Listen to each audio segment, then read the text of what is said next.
په نن ویډیو کې البانیا هیواد در پیښنو. دا هیواد اروپایي دی. د اروپا د لوی وچې په سویل ختیځه برخه کې پروت دی او رسمي نوم یې د البانیا جمهوریت دی. د البانیا هیواد درې یوې خوا وچې له یوې خوا اوبو سره پوله لري. شمال لویدیځ ته مونټینګرو، شمال ختیځ ته کوسوو، ختیځ ته شمالي مقدونیا او په سویل کې یې یونان سره ګډه پوله لري. 15مه زیږدیزه پیړۍ کې دغه هیواد د عثماني امپراتورۍ په ولکه کې و. وګړي او پراخوالی یې المانیا د پراخوالي او وګړو پر بنسټ د نړۍ کوچنی هیواد دی. پراخوالی یې نږدې 9,000 کیلومتره مربع دی او پر دې اساس د نړۍ 140 هیواد راځي. د وګړو شمیر یې د 2020 زیږدیز کال د سرشمیرنې پر بنسټ څه کم 3 میلیونه تنه حساب شوی دی. د البانیا غوث اکثریت وګړي چې 80% کېږي مسلمانان دي. ورپسې دویمه شمیره کې عیسویان او ورپسې بيدینه او نور وګړي راځي.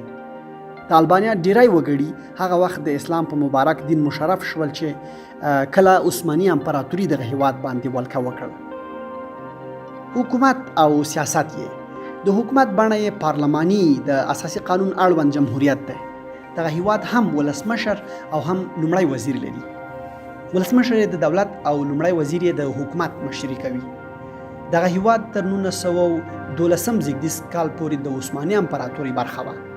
له عثماني امپراتورۍ څخه له جدا کېدو وروسته پکې کمونیستي رژیم جوړ شو او اوسنی حکومت او اساسي قانون یې د 1998 زیږدیز کال کې جوړ شوی دی. اسماعیل قمالي د اوسنۍ البانیا بنسټګر شمیرل کیږي چې عثماني امپراتورۍ څخه وروسته بیا تر 1914 زیږدیز کال پورې د البانیا لومړی وزیر و. دغه هیواد پلازمینه تیرانا نومیږي چې د البانیا تر ټولو ستر او سوداګریز ښار هم دی. خلک په البانیایي ژبه خبرې کوي او دغه ژبه کې په ډیر او ګڼ شمېر عربي کلمې او اصطلاحات شته.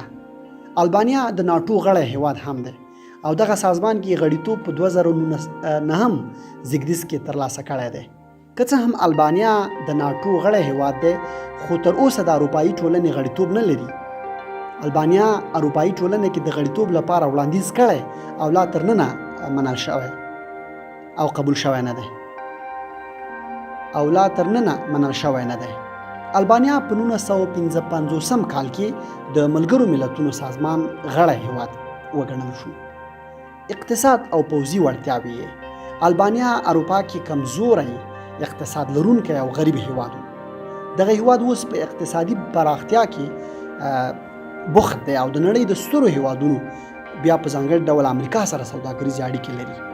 د نړۍ د 142 هیوادونو په منځ کې په اقتصادي اړخ کې البانیا 115 ځای لري. دغه هیواد نړۍ کې کوچنی پوځ لري چې شمیر یې څه د پاسه 50,000 تنو ته رسیږي. د نورو ویډیوګانو او د هیوادونو شناخت لپاره روحي سبسکرایب کړئ.